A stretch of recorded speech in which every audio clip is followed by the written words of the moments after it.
Hindi ko kailanman binalak na maniwala sa kulam, orasyon, at mga lihim na ritual hanggang sa mapadpad ako sa isla ng Sikihor.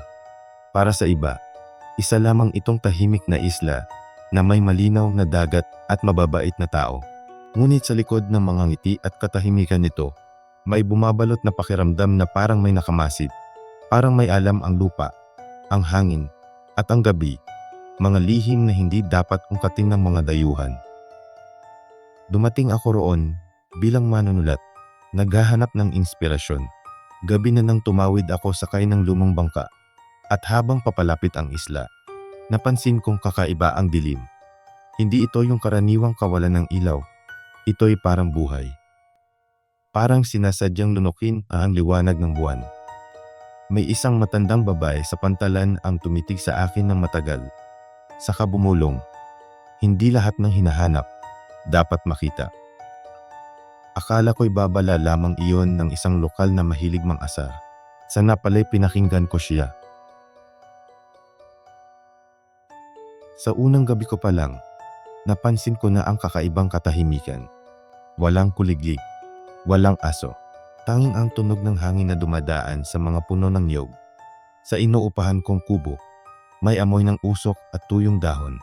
Sa isang sulok, may maliit na altar, may bote ng langis, tuyot kulubot na mga dahon, at isang piraso ng papel na may sulat kamay na hindi ko maintindihan.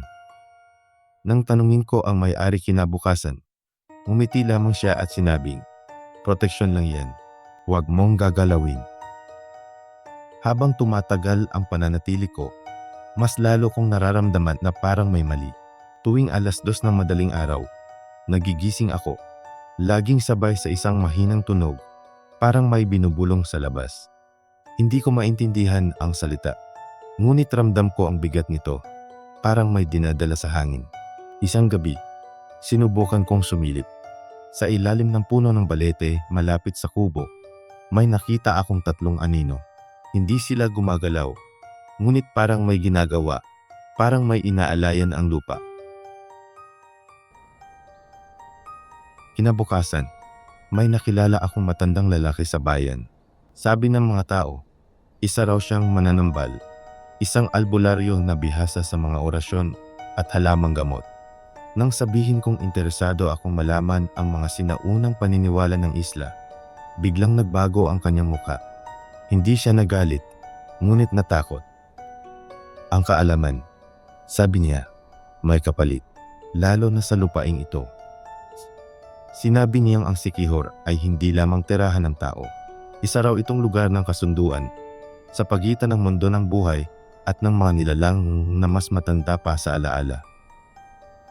Ikinuwento niya ang tungkol sa mga mangkukulam, hindi yung tulad sa pelikula, kundi mga taong ipinanganak na may kakayahang makipag-usap sa mga nilalang na hindi nakikita. Hindi raw lahat ay masama, ngunit ang mga gumagamit ng kapangyarihan para sa pansariling hangarin, iyon ang kinatatakutan ng lahat. Sabi niya, may mga ritual na ginagawa tuwing banal na linggo at kabilugan ng buwan, mga ritual na hindi dapat masaksihan ng hindi kabilang. Kapag may nakakita raw, may kinukuha ang isla bilang kapalit. Akala ko'y pananakot lamang, hanggang sa nagsimula ang mga panaginip. Sa bawat gabi, napapanaginipan ko ang sarili kong naglalakad sa kagubatan, hubad ang paa, sinusundan ang isang ilaw. Sa dulo ng liwanag, laging may babaeng nakatalikod, mahaba ang buhok, at may hawak na mangkok na puno ng dugo at mga dahon. Tuwing lalapit ako, lilingon siya, at mukha ko ang makikita ko. Nagigising akong pawis na pawis. At sa ilalim ng kama ko, may mga dahong sariwa na hindi ko naman dinadala. Isang gabi, naglakas loob akong sundan ang mga bulong. Dinala ako ng paa ko sa gitna ng gubat, sa isang clearing na pinalilibutan ng mga bato.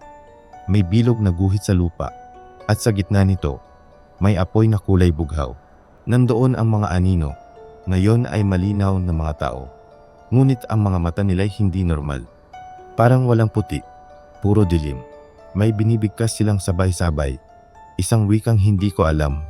Ngunit ramdam kong tinatawag ang kung sino o kung ano. Nang mapansin nila ako, tumigil ang lahat. Isang babae ang lumapit. Hinawakan niya ang noo ko at bumulong. Narinig ka na ng isla. Biglang bumigat ang katawan ko at naramdaman kong may hinuhugot mula sa akin. Hindi laman, kundi alaala. Ang mga panaginip, ang takot, ang pagnanais kong maintindihan. Lahat iyon pala ang paanyaya sa Sikihor. Hindi ka dapat magtanong ng walang pahintulot. Nagising ako kinabukasan sa sarili kong kama, ngunit may marka na sa braso ko, parang ukit ng simbolo.